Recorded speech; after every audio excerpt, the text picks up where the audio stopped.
The Cascadia Fault is an earthquake waiting to happen. We know it's going to happen with an energy 30 times the maximum energy of the San Andreas Fault.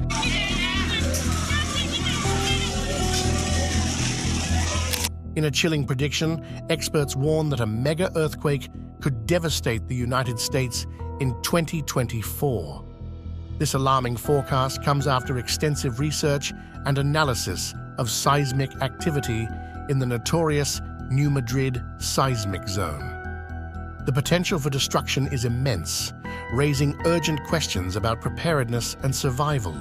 What could trigger such a catastrophic event? How will it impact millions of lives? Join us as we dig into the science behind this terrifying prediction and explore the steps we must take to brace for this impending disaster. The predicted magnitude of this earthquake could range between 7.5 and 8.0 on the Richter scale, comparable to the devastating quakes of 1811 to 1812. The epicenter is likely to be near New Madrid, Missouri, but it could also occur in other parts of the seismic zone, affecting states like Arkansas, Tennessee, and Kentucky. Scientists have been studying this region extensively, and while predicting the exact timing of such an event is challenging, they've identified scenarios for its magnitude and potential epicenters. What would the immediate effects of such a powerful earthquake be? Imagine the ground beneath your feet shaking violently, waves of energy rippling through the earth. Fissures could open up, swallowing roads and buildings, creating chaos and destruction in their wake.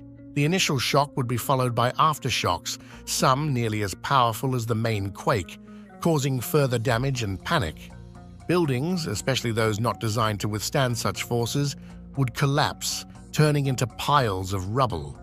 Critical infrastructure like bridges, highways, and pipelines would suffer severe damage, disrupting transportation and communication networks. Power lines could be downed, leading to widespread blackouts, and water mains could break, cutting off essential supplies. Visualize the scene: streets filled with dust and debris, buildings leaning precariously or flattened completely, and people scrambling for safety. The ground might crack open, creating gaps several feet wide, making movement difficult and dangerous. Trees and power poles could topple over, adding to the obstacles. The walls would shake violently, objects would be thrown off shelves, and glass windows could shatter, sending shards flying. The noise would be deafening, a mix of rumbling earth, crashing objects, and the sounds of buildings straining under the force. It would feel like being on a boat in a stormy sea, but with no escape. Similarly, for those outdoors, the sight of the ground moving like waves would be both surreal and terrifying. You'd see cars bouncing on the roads, unable to maintain control, and people struggling to keep their balance. The Mississippi River, a major artery for trade and travel, could experience dramatic changes. Historical accounts from the 1811 to 1812 quakes described the river flowing backward temporarily, a phenomenon that could recur, disrupting river traffic and causing flooding. The emotional toll would be immense. Panic, fear, and confusion would grip the population as they try to comprehend the scale of the disaster. Emergency services would be overwhelmed, struggling to respond to countless calls for help. Hospitals could be damaged, and medical supplies might run low, complicating rescue and recovery efforts. Numerous lives could be lost or irrevocably altered in a matter of minutes, resulting in a potentially enormous human cost. To lessen the effects of such a catastrophic occurrence, effective preparation is essential. What exactly is an earthquake? At its core, an earthquake is a sudden and violent shaking of the ground, resulting from movements within the Earth's crust or volcanic action. This seismic activity is a natural phenomenon that has shaped our planet over millions of years, and it can be both fascinating and terrifying. Undoubtedly, the Earth's surface is divided into several large pieces called tectonic plates. These plates float atop a layer of molten rock beneath the Earth's crust, constantly moving, albeit very slowly. When these tectonic plates shift, they can collide, pull apart, or slide past each other. The energy released during these interactions causes the ground to shake, creating an earthquake. There are different types of earthquakes, primarily classified as interplate and intraplate earthquakes.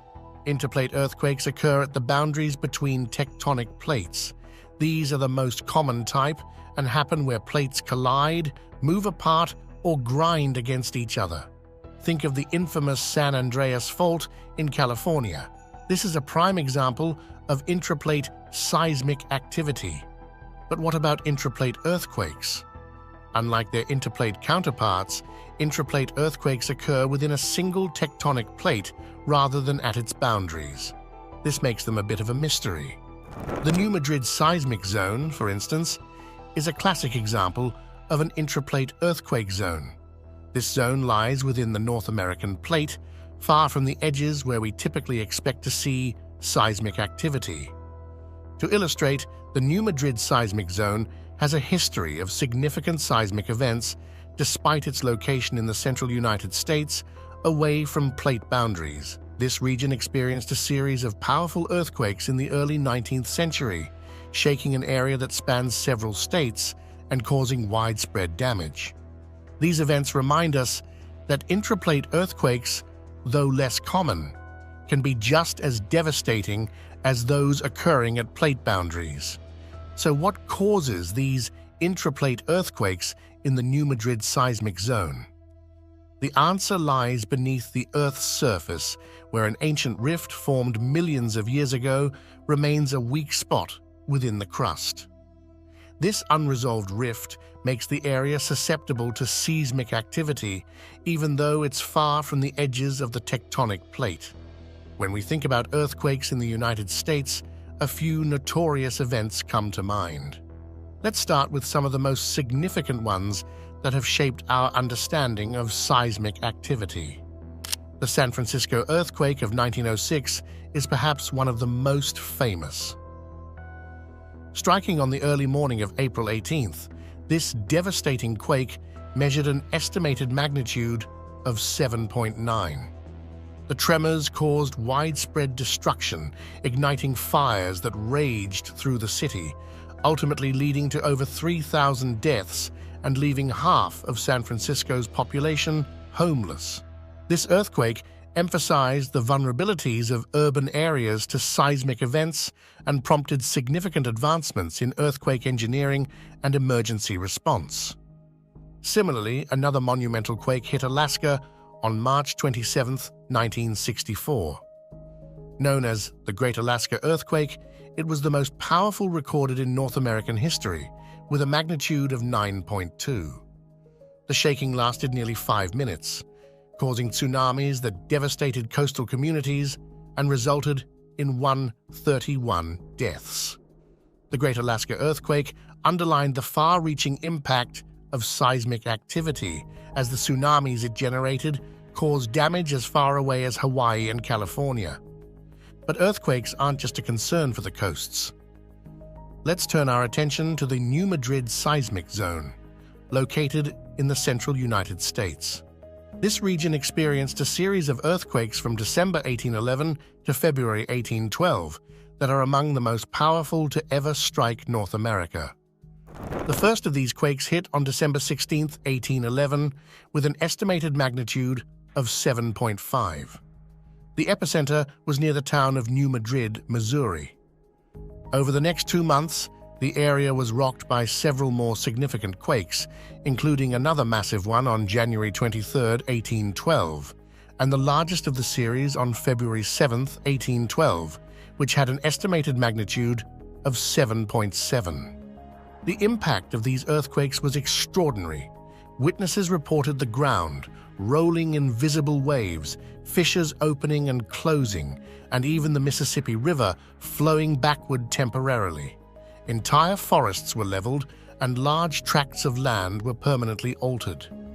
In New Madrid, buildings were destroyed, and the town was left in ruins. These earthquakes didn't just change the landscape, they reshaped the course of American history. The quakes formed new lakes, such as Reelfoot Lake in Tennessee, and caused significant shifts in the Mississippi River's course. The sheer scale of these events forced the early American government to reconsider settlement patterns and infrastructure development in the affected regions. Why were these earthquakes so powerful?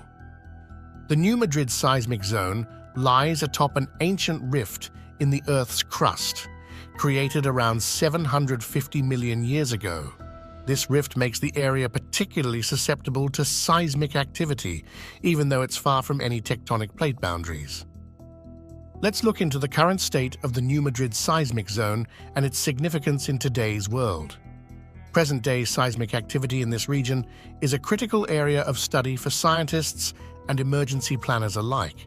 Although it has been over a century since the last major earthquake series, the zone remains active, with hundreds of small to moderate tremors recorded each year.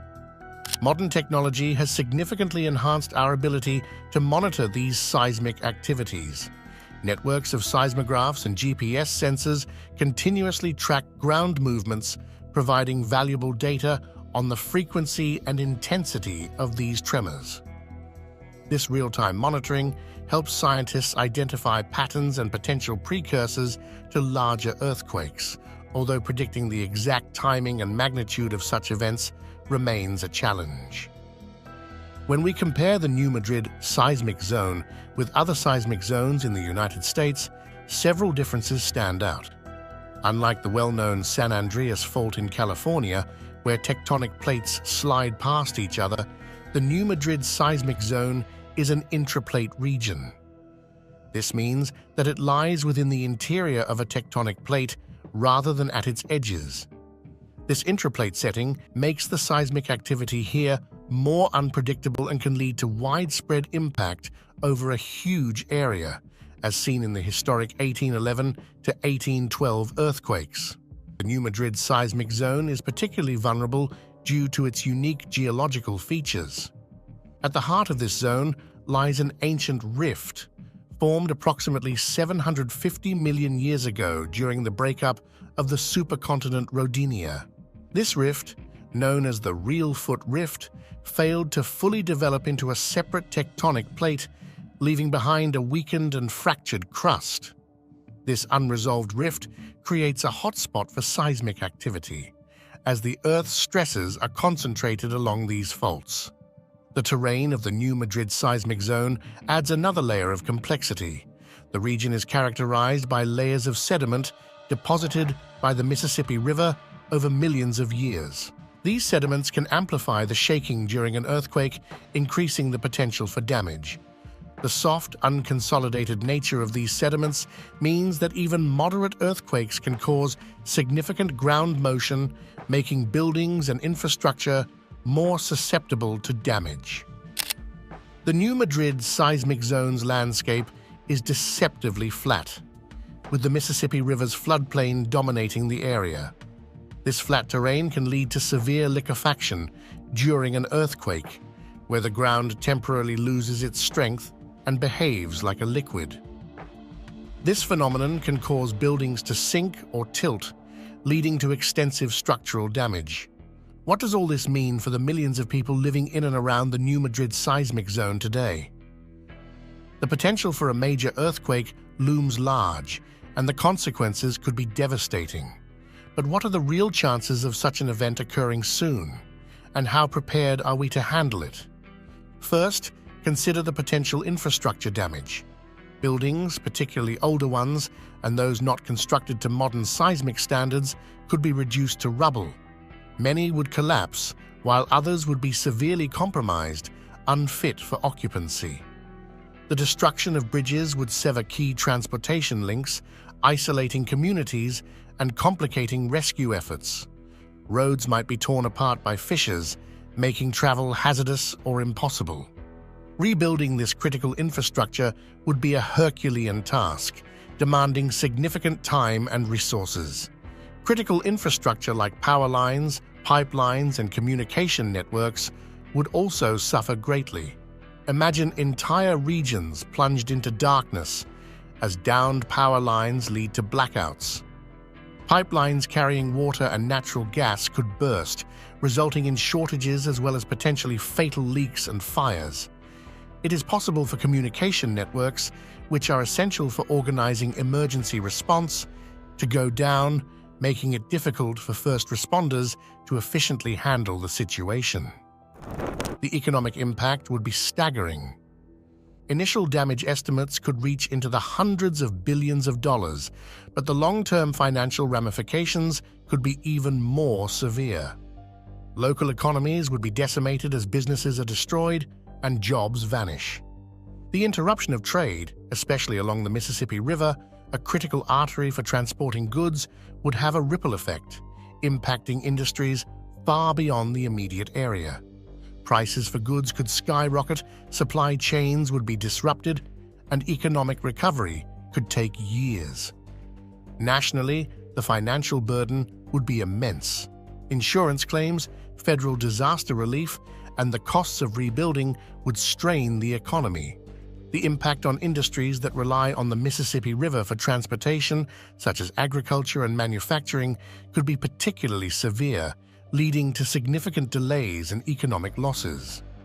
The protracted road to recovery would put the nation's resilience to the test, as well as in the impacted areas. The human toll is perhaps the most harrowing aspect. Thousands could lose their lives, and countless others might suffer serious injuries. The psychological impact on survivors would be intense as they cope with the loss of loved ones, homes, and a sense of security. Entire communities would be upended, with residents displaced and facing the daunting task of rebuilding their lives. Emergency response efforts would face monumental challenges. Hospitals might be damaged or overwhelmed, making it difficult to provide adequate care.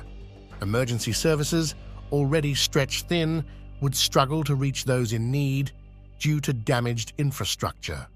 Coordinating rescue and relief operations under such conditions would be incredibly difficult, exacerbating the crisis. Across the United States, various preparedness and response plans are already in place, aimed at mitigating the impact of a major earthquake. Organizations like FEMA, Federal Emergency Management Agency, play a crucial role in these efforts. FEMA collaborates with state and local governments to develop comprehensive response strategies.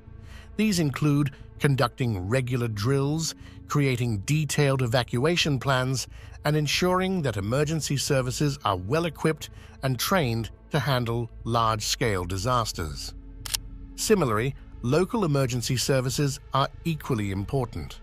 They are often the first responders when an earthquake strikes, providing immediate assistance and coordinating rescue efforts. These agencies work tirelessly to educate the public about earthquake safety and preparedness, conducting community outreach programs and distributing informational materials. But what about individual preparedness? There are several practical steps you can take to ensure you and your loved ones are ready for an earthquake. First and foremost, assembling an emergency kit is essential. This kit should include water, non-perishable food, a flashlight, batteries, a first aid kit, medications, important documents, and some cash. Having these items readily available can make a significant difference in the aftermath of a quake. Identifying safe zones in your home is another critical step. These are sturdy places where you can take cover, such as under a heavy table or against an interior wall. It's also important to secure heavy furniture and appliances to prevent them from toppling over during the shaking. Creating a family emergency plan is equally important. This plan should outline how you will communicate with each other during and after an earthquake, where you will meet if separated, and what steps each family member should take. Practicing this plan regularly can help ensure everyone knows what to do when disaster strikes. Technology has also made significant strides in earthquake preparedness and mitigation. Recent advancements in earthquake prediction and early warning systems offer hope for reducing the impact of such disasters. Early warning systems use a network of sensors placed along fault lines to detect the initial seismic waves of an earthquake. These systems can provide precious seconds to minutes of warning before the more destructive shaking occurs, allowing people to take cover and automated systems to shut down critical infrastructure. For example, the Shake Alert system on the west coast of the United States sends alerts to residents' phones, giving them a heads up to drop, cover, and hold on. This early warning can be the difference between life and death, reducing injuries and saving lives. Modern building technologies and engineering practices are continually evolving to create structures that can better withstand earthquakes. From base isolators that allow buildings to sway with the shaking to materials that absorb seismic energy. These innovations are crucial in reducing the destruction caused by major quakes. The immediate aftermath of an earthquake can be terrifying. The sudden and violent shaking, the destruction of familiar surroundings, and the uncertainty about the safety of loved ones can lead to intense emotional distress.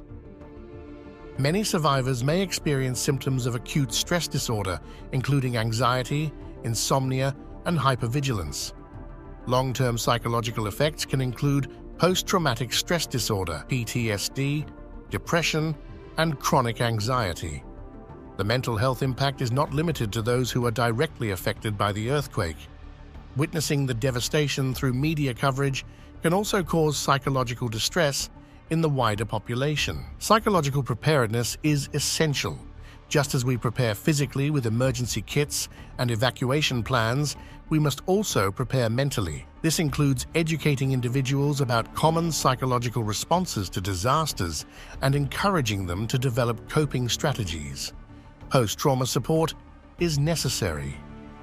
Access to mental health services such as counseling and support groups can help individuals process their experiences and begin the healing process.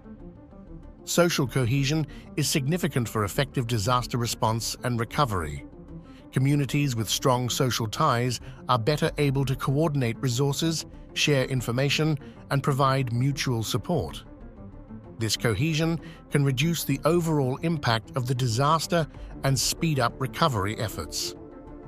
Typically, community support extends beyond immediate neighbors. Local organizations, faith-based groups, and volunteer networks often mobilize to provide assistance. These groups can offer essential services such as temporary housing, medical care, and emotional support. The role of social media in connecting people and disseminating information should not be underestimated. Platforms like Facebook and Twitter can be used to organize community responses and share critical updates. Successful recovery initiatives from past disasters provide valuable lessons. For example, after the 1995 Kobe earthquake in Japan, community involvement in the rebuilding process was crucial. Residents participated in planning and reconstruction efforts, ensuring that the rebuilt environment met their needs and preferences. Further, in Christchurch, New Zealand, after the 2011 earthquake, the recovery process included extensive community consultations and involvement in decision-making. This approach helped to restore a sense of control and normalcy for residents. Recovery efforts must also address the economic impact of the disaster. Providing financial support to affected individuals and businesses is critical. This can include grants, loans, and other forms of assistance to help people rebuild their homes and livelihoods. A massive earthquake in the New Madrid seismic zone would severely affect the environment in addition to destroying human lives and property. Significant alterations to natural landscapes and ecosystems could result from the earthquake, ground rupture, and following adjustments. The intense shaking and ground displacement caused by a mega-earthquake would dramatically reshape the natural landscapes. Riverbanks could collapse, altering the courses of rivers and streams.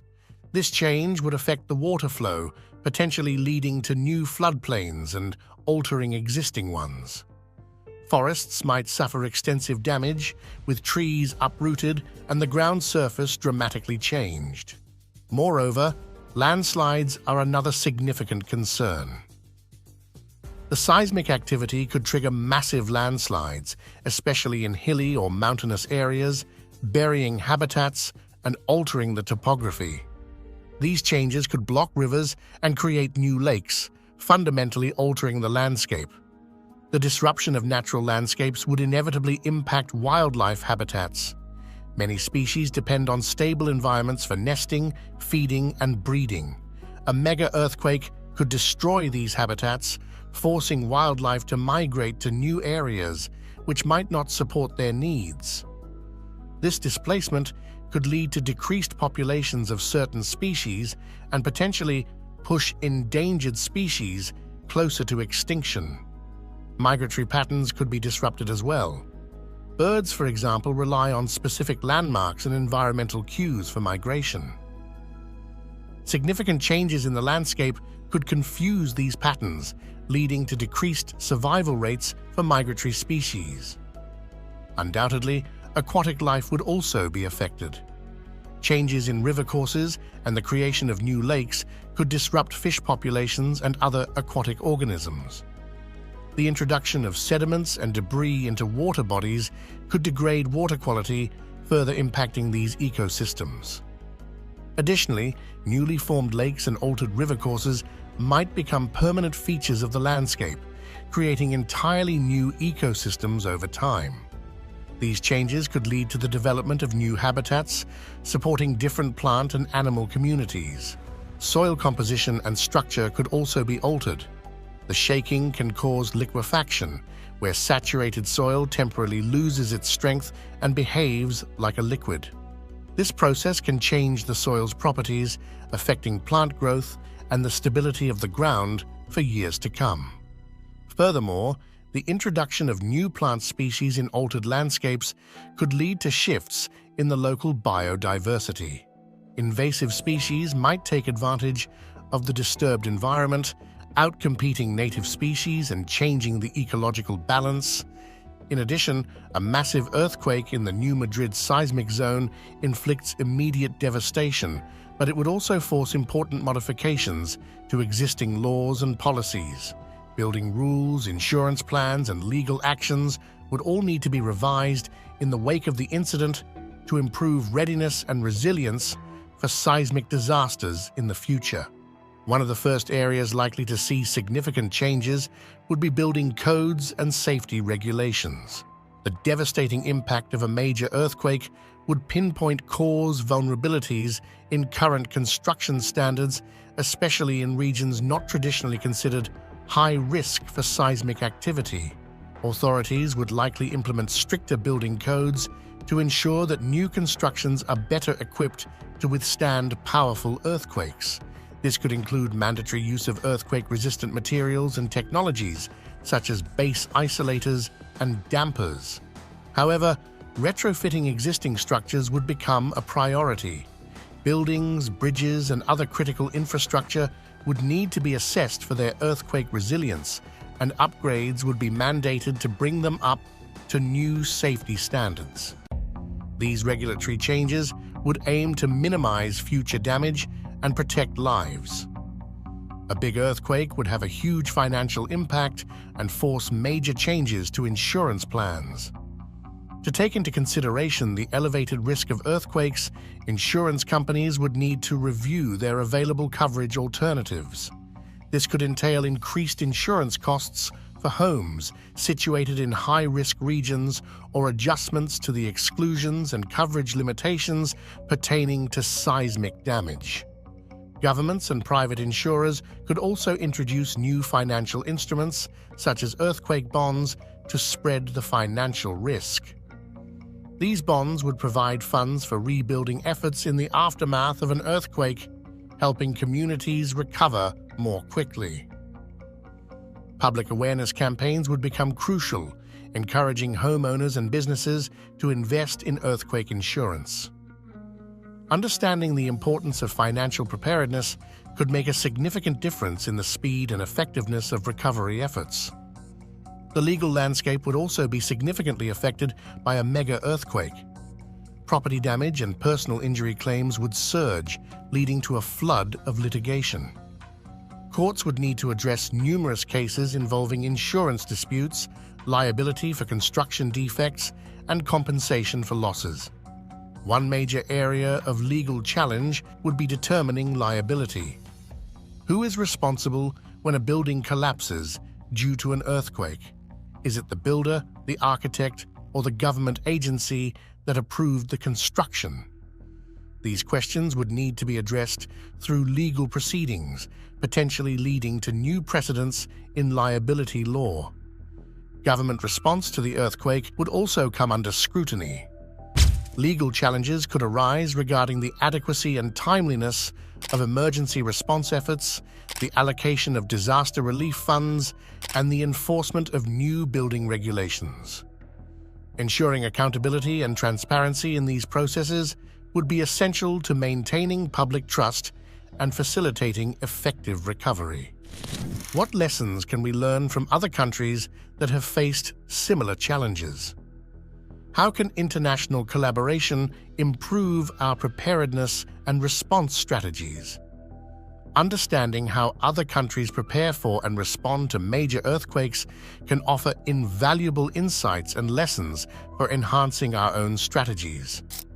From building resilient infrastructure to fostering international collaboration, global experiences provide a wealth of knowledge that can help us better prepare for a mega earthquake in the New Madrid seismic zone. Countries like Japan, New Zealand, and Chile are renowned for their robust earthquake preparedness programs. Japan, for instance, has one of the most advanced early warning systems in the world. The Japan Meteorological Agency monitors seismic activity around the clock, providing residents with critical seconds of warning to take cover before the shaking begins. This system has proven effective in reducing casualties and injuries during earthquakes. New Zealand, located on the Pacific Ring of Fire, has also developed comprehensive preparedness measures. The country regularly conducts nationwide earthquake drills known as shakeout to ensure that citizens know how to respond during an earthquake.